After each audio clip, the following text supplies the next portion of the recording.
Hello student, welcome to Sentences online classes. We all are working from home. Student, in previous video we were discussed about the law of Malus. In this video, firstly we discussed about the variation of intensity with angle between transmission axis of analyzer and transmission axis of polarizer. And after that we will discuss about the method of producing polarized light. So let's start. First topic of this video, variation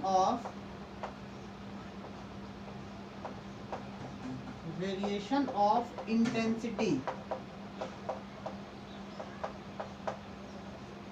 with angle between transmission axis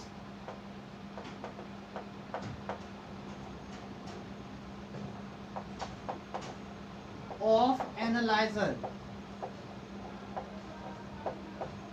and polarizer, that is alpha.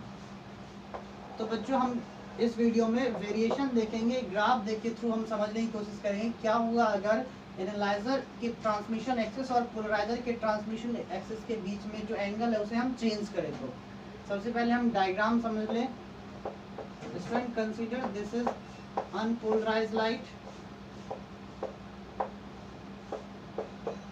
और इसकी intensity कितनी है 2I0।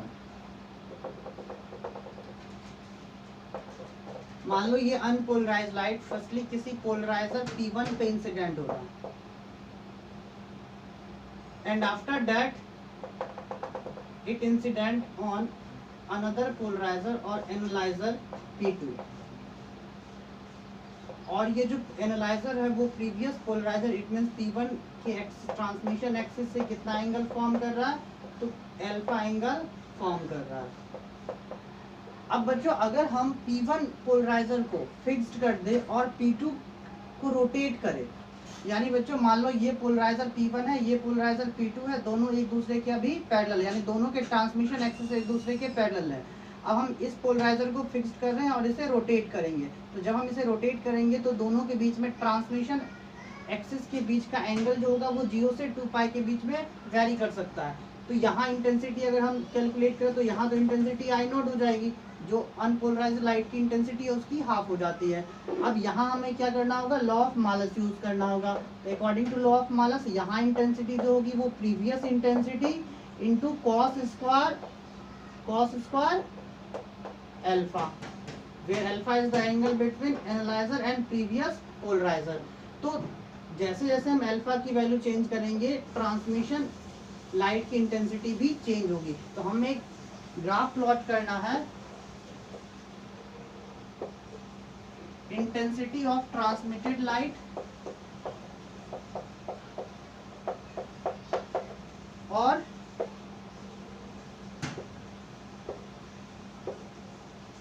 Alpha के बीच में। Alpha क्या बच्चों, तो अल्फा है एंगल ट्रांसमिशन एक्सिस के बीच का पोलराइजर और एनालाइजर के। तो firstly we know that I equal to क्या है, I0 cos square alpha according to law of मालस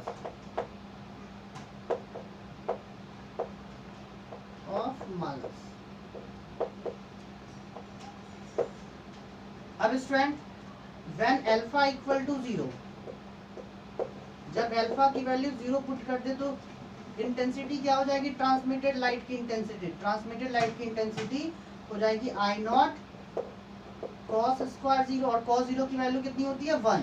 तो I इक्वल टू क्या हो जाएगा इस कंडीशन में I0। इट मींस इंटेंसिटी इस कंडीशन में क्या होगी, मैक्सिमम। इसका क्या मतलब है बच्चों, इसका मतलब ये है कि अगर पोलराइजर और सेकंड पोलराइजर दोनों की ट्रांसमिशन एक्सिस एक दूसरे के पैरेलल है तभी तो 0 होगा। एक दूसरे के पैरेलल है तो उस कंडीशन में टोटल इंटेंसिटी जो होगा वही होगा जो पोलराइजर से पास होने, फर्स्ट पोलराइजर से पास होने के बाद इंटेंसिटी, यानी इंटेंसिटी उस कंडीशन में मैक्सिमम होगी। तो हम प्लॉट करते हैं, अल्फा की वैल्यू यहाँ 0 है और उस कंडीशन में इंटेंसिटी क्या है बच्चों, इंटेंसिटी मैक्सिमम है। तो मान लेते हैं मैक्सिमम इंटेंसिटी का ये लाइन है और यहाँ इंटेंसिटी कितनी है I0 eight alpha equal to 0 पे।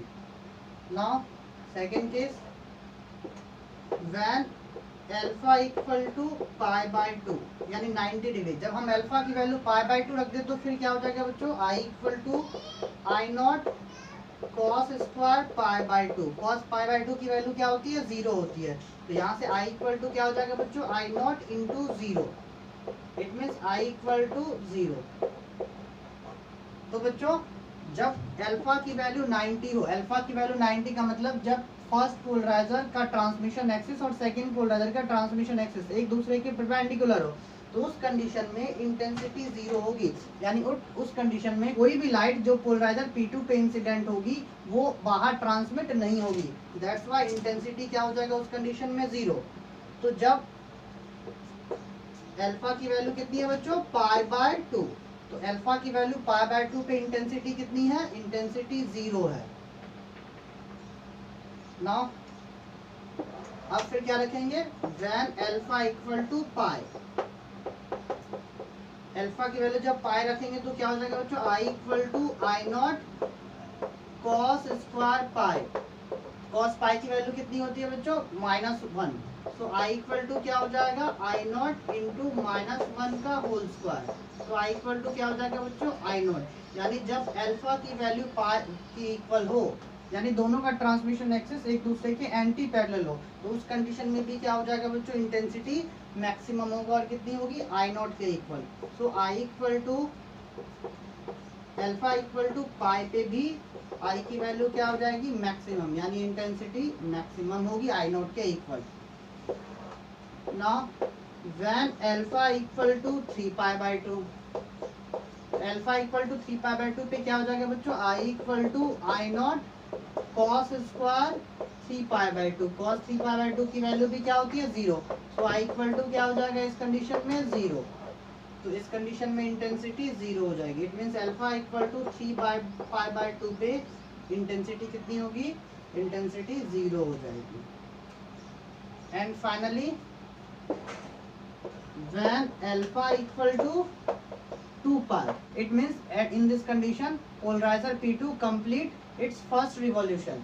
So इस कंडीशन में क्या होगा, I equal to I not cos square 2 pi. cos 2 पाई की वैल्यू भी क्या होती है बच्चों, 1। so I equal to I not, यानी इस कंडीशन में भी इंटेंसिटी मैक्सिमम होने वाली है। तो cos 2 पाई पे भी इंटेंसिटी क्या हो जाएगी, cos 2 पाई पे भी इंटेंसिटी मैक्सिमम होगी। तो अब हम ग्राफ प्लॉट करेंगे। तो सबसे पहले पॉइंट यहाँ है, हम इन पॉइंट को मिलाएंगे, लेकिन लीनियरली नहीं मिलाएंगे क्योंकि ये कोसाइन का ग्राफ है। तो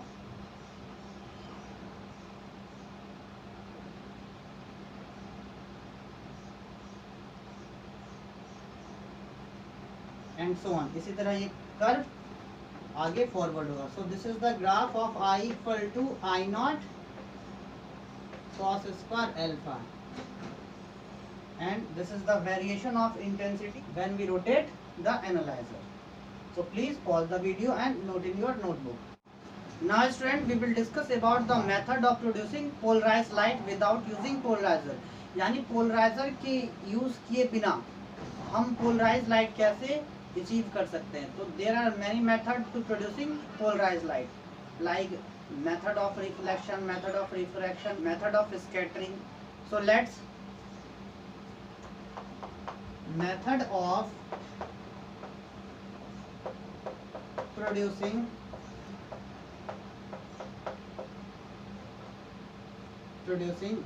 polarized light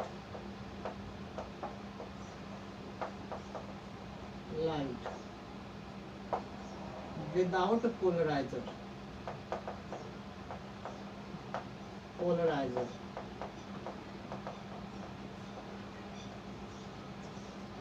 हमें पढ़ना है बच्चों सबसे पहले polarization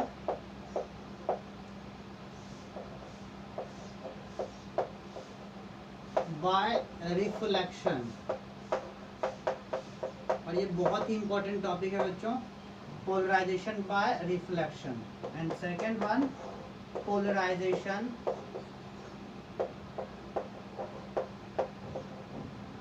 by scattering.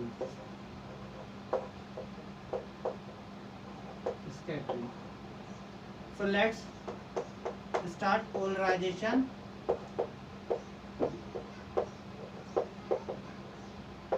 Bye reflection.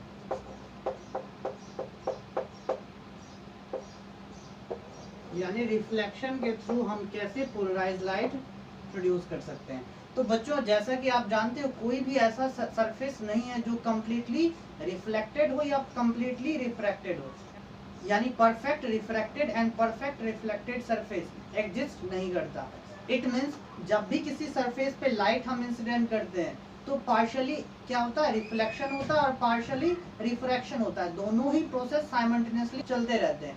मगर अगर हम ग्लास की बात करते हैं तो उस कंडीशन में डोमिनेटिंग फैक्टर होता है रिफ्रैक्शन, क्योंकि ग्लास की कंडीशन में most of the incident ray क्या होता है, रिफ्रैक्ट हो जाता है सेकेंड मीडियम में। But in case of mirror dominating factor क्या होता है, रिफ्लेक्शन, क्योंकि मोस्ट ऑफ द रेज क्या होता है, रिफ्लेक्ट हो जाता है। सो अगर हम जनरल बात करें, as we know that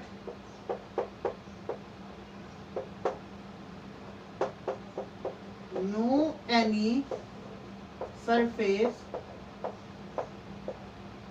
can be perfectly reflected as well as perfectly refracted.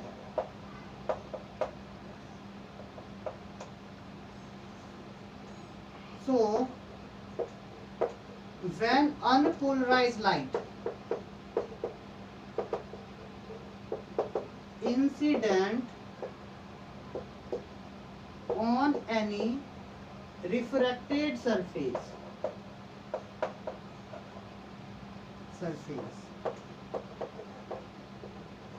then some amount of light get reflected and some get refracted. Both the refracted and reflected ray are partially polarized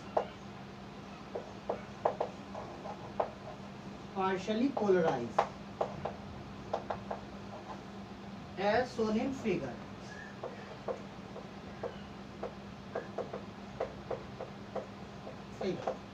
it means बच्चों जब भी कोई unpolarise light किसी surface पे, refracting surface पे, like water surface या glass surface पे incident होती है तो कुछ अमाउंट ऑफ लाइट क्या होता है, रिफ्रैक्ट होता है, कुछ अमाउंट ऑफ लाइट रिफ्लेक्ट हो जाता है।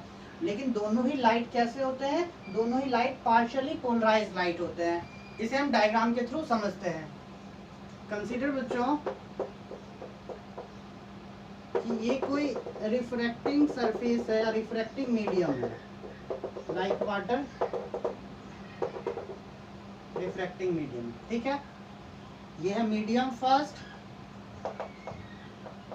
And this is a medium second. तो नॉर्मली होता क्या है, नॉर्मली ये होता है कि जब भी किसी रिफ्रैक्टिंग सरफेस पे हम लाइट इंसिडेंट करते हैं, नेचुरली ऑर्डिनरी लाइट कैसा होता है, अनपोलराइज लाइट। तो अनपोलराइज लाइट जब हम इंसिडेंट करते हैं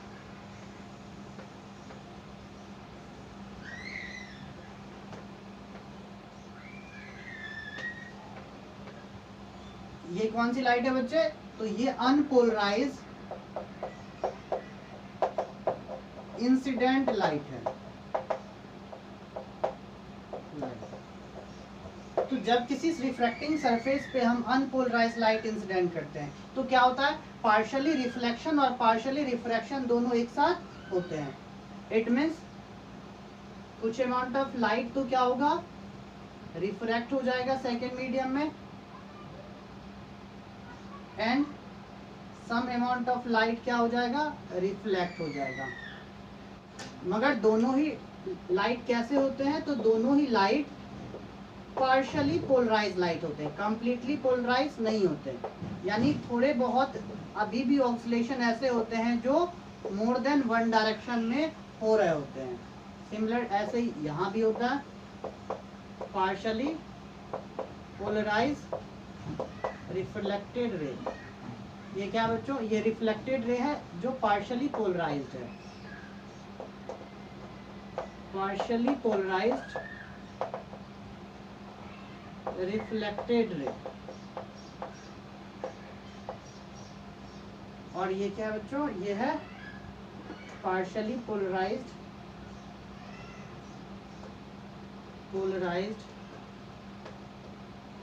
रिफ्रैक्टेड रे। तो बच्चों नॉर्मली यही होता है कि जब किसी रिफ्रैक्टिंग सरफेस पे हम कोई अनपोलराइज्ड लाइट इंसिडेंट करते हैं तो some amount of light get reflected and some are refracted. मगर दोनों ही टाइप के लाइट कैसे होते हैं, पार्शली पोलराइज्ड लाइट होते हैं, कंप्लीटली पोलराइज्ड नहीं होते। बच्चों एक साइंटिस्ट है ब्रुस्टल ने क्या किया कि अनपोलराइज्ड लाइट को अलग अलग इंसिडेंट एंगल पे इंसिडेंट करके रिफ्लेक्टेड और रिफ्रैक्टेड रे की स्टडी की। तो उन्होंने देखा कि हर पेयर ऑफ मीडियम के लिए एक ऐसा एंगल ऑफ इंसिडेंस मिलता है, एक ऐसा एंगल ऑफ इंसिडेंस मिलता है जिस एंगल पे रिफ्लेक्टेड रे कंप्लीटली पोलराइज होती है। तो उस एंगल को नाम दिया गया पोलराइजिंग एंगल और ब्रुस्टल एंगल। और उस एंगल को कैलकुलेट करने के लिए ब्रुस्टल ने एक लॉ दिया जिसे हम कहते हैं ब्रुस्टल लॉ। तो फर्स्टली आप इसे नोट कर लो, उसके बाद हम ब्रुस्टल लॉ की स्टडी करेंगे। तो बच्चों ब्रुस्टल ने क्या ऑब्जर्व किया, तो ब्रुस्टल ने ये ऑब्जर्व किया कि किसी भी दो पेयर ऑफ मीडियम के लिए एक ऐसा इंसिडेंट एंगल मिलता है जिस इंसिडेंट एंगल पे रिफ्लेक्टेड लाइट कंप्लीटली पोलराइज्ड होती है। और उस कंडीशन में रिफ्लेक्टेड लाइट और रिफ्रैक्टेड लाइट एक दूसरे के परपेंडिकुलर होते हैं। हम इसे डायग्राम से समझने की कोशिश करते हैं। तो मान लो बच्चों ये कोई रिफ्रैक्टिंग सरफेस है,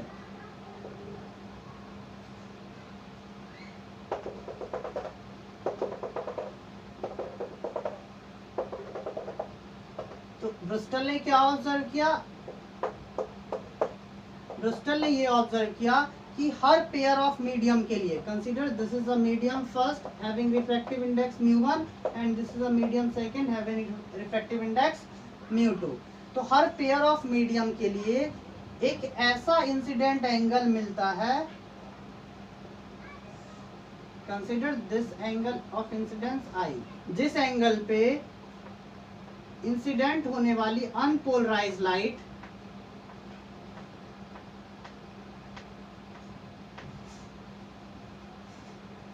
आफ्टर रिफ्लेक्शन, रिफ्लेक्शन के बाद कंप्लीटली पोलराइज्ड हो जाती है। इट मीन्स बच्चों कि अगर किसी अनपोलराइज्ड लाइट को उस पर्टिकुलर एंगल पे इंसिडेंट किया जाए तो जो लाइट का अमाउंट रिफ्लेक्ट हो रहा है वो कंप्लीटली पोलराइज्ड लाइट होता है। देखिए ध्यान से, तो ये कौन सी लाइट है, ये अनपोलराइज्ड इंसिडेंट लाइट है। और ये कौन सी लाइट है, तो ये पोलराइज्ड रिफ्लेक्टेड लाइट है, कंप्लीटली पोलराइज्ड रिफ्लेक्टेड लाइट। और इस कंडीशन में रिफ्लेक्टेड और रिफ्रैक्टेड दोनों लाइट के बीच में एंगल कितना होता है बच्चों, तो दोनों लाइट के बीच में 90 डिग्री एंगल होता है, यानी दोनों एक दूसरे के परपेंडिकुलर होते हैं। मगर रिफ्रैक्टेड रे इस कंडीशन में क्या होते हैं, रिफ्रैक्टेड रे पार्शियली पोलराइज्ड होते हैं। तो this are partially polarised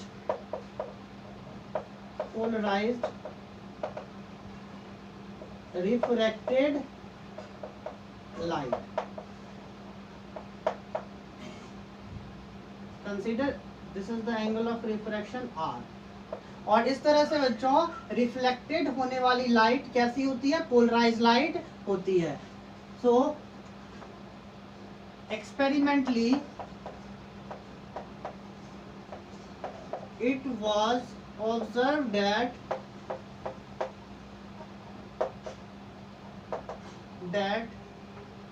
when unpolarized light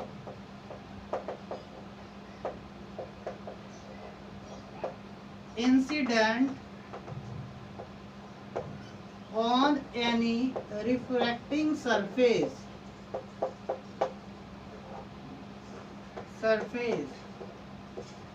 for all pair of medium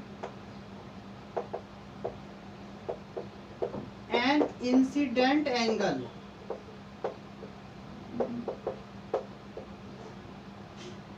occurs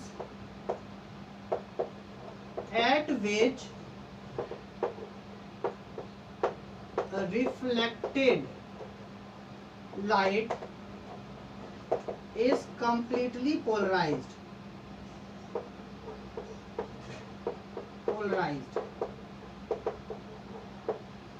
and this incident angle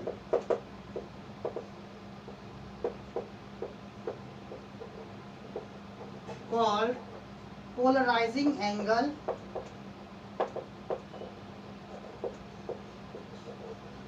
और ब्रिस्टल एंगल। यानी बच्चों जिस इंसिडेंट एंगल पे reflected light completely polarise light हो जाती हो उस इंसिडेंट एंगल को हम पोलराइजिंग एंगल या ब्रिस्टल एंगल भी कहते हैं। और इस कंडीशन में रिफ्लेक्टेड और रिफ्रैक्टेड दोनों रे एक दूसरे के परपेंडिकुलर होते हैं and in this condition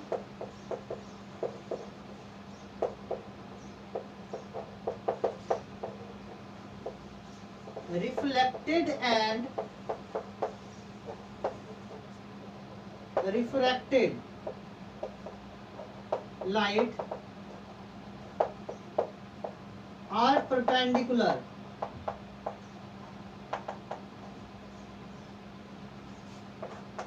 to each other.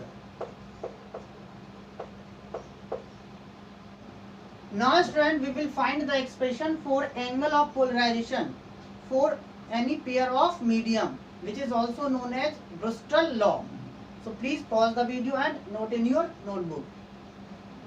Now student, let's start Bristol law. तो बच्चों सबसे पहले हम इसके स्टेटमेंट को पढ़ लेते हैं। According to Bristol, when unpolarized light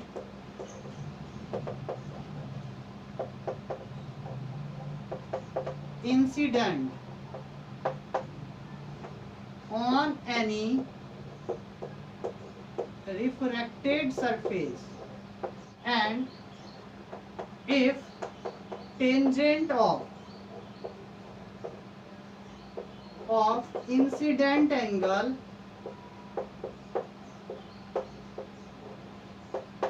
is equal to a ratio of refractive index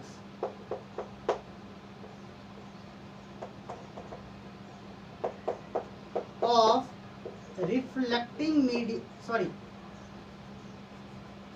refractive index of refracting medium to refractive index of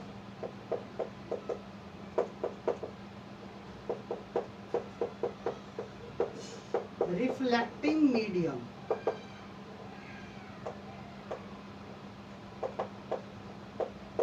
Then in this condition reflected light is completely polarized. That is, if tangent of incident angle is equal to ratio of refractive index of refracting medium, that is mu2 upon refractive index of reflecting medium. अगर ये condition satisfy हो रहा हो, यानी जिस incident angle का tangent refractive index के ratio के इक्वल हो जाता हो, तो उस इंसिडेंट एंगल पे रिफ्लेक्टेड लाइट क्या होगा? कंप्लीटली पोलराइज्ड होगा। Then reflected light is completely polarised. It means दोनों के बीच में एंगल कितना होगा, रिफ्लेक्टेड और रिफ्रैक्टेड रेज के बीच में एंगल 90 डिग्री फॉर्म होगा। इस लॉ को हम कहते हैं Brewster law. Tangent of I P equal to mu two upon mu one. यानी बच्चों अगर हमें किसी दो मीडियम का रिफ्रैक्टिव इंडेक्स पता हो तो हम उस मीडियम के लिए पोलराइजिंग एंगल कैलकुलेट कर सकते हैं। यानी उस मीडियम के लिए ऐसा इंसिडेंट एंगल कैलकुलेट कर सकते हैं जिसपे की reflected light completely polarised light होती है। Please pause the video and note in your notebook.